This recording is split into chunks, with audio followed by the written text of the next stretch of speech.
나는 집안의 온갖 문을 시도 때도 없이 열어본다. 상부장이나 하부장에 유통기한이 지난 식품이 있는지, 내 기억에서 잊혀지는 게 있는지 살핀다.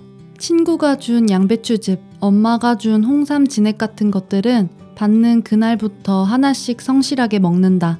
유통기한이 길다고 방심하면 큰일 난다. 시간은 생각보다 빠르게 그리고 정신없이 흘러간다. 깜짝할 사이 길게만 느껴졌던 유통기한은 끝나 있다.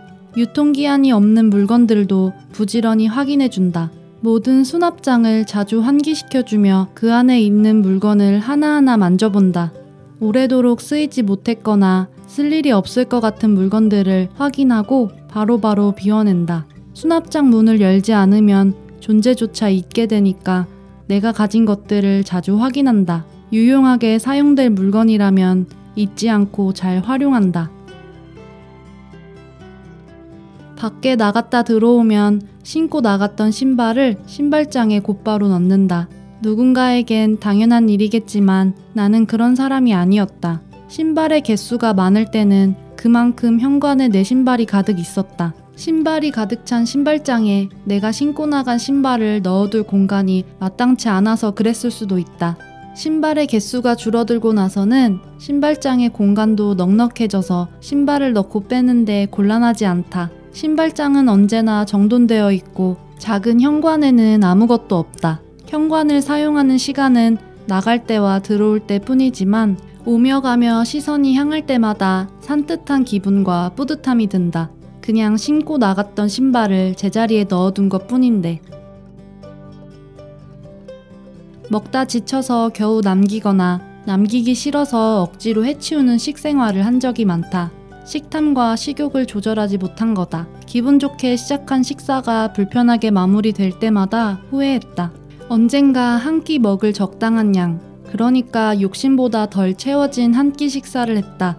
분명 덜 먹은 기분이 들 거라는 나의 예상과 다르게 적은 식사 양으로도 배가 적당히 불렀다. 식사를 마친 뒤에 기분도 좋았다. 그 후로 나는 적당히 먹으려고 노력한다. 매일 먹는 식사에서 넉넉함의 미덕은 넣어두기로 했다. 식생활뿐만 아니라 감정이나 소비 습관 같은 내 생활 이곳저곳에서 절제를 생활화하고 있다. 절제는 조금 어려워 보이고 쉽게 시작할 수 없는 것 같지만 절제는 그저 가득 채우지 않은 상태 정도일 뿐이다. 꿈꿔왔던 옷장보다 내가 가진 옷의 개수가 줄어도 신발장에 공간이 남아도 무엇인가를 더 채울 공간이 있어도 더 채우려 하지 않는다. 절제는 많은 것을 가질 수 있다 해도 필요한 만큼 적당히 가지면서 버려지는 것 없이 살고 싶다는 마음을 갖는 일이 마음에만 머물지 않을 수 있도록 해준다. 그렇게 살아도 별일 없다고 말해준다.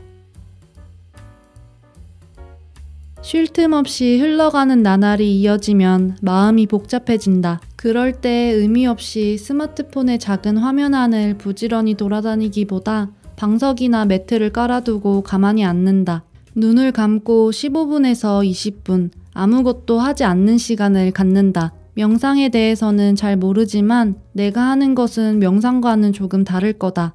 아무 생각을 하지 않는 것에 초점을 두기보다 나는 아무것도 하지 않는 것에 초점을 맞춘다. 무엇인가에 신경 쓰지 않고 무엇인가를 하지 않고 처음 앉은 그 자리에 가만히 앉아서 내 자세와 내 머릿속에만 집중해 본다.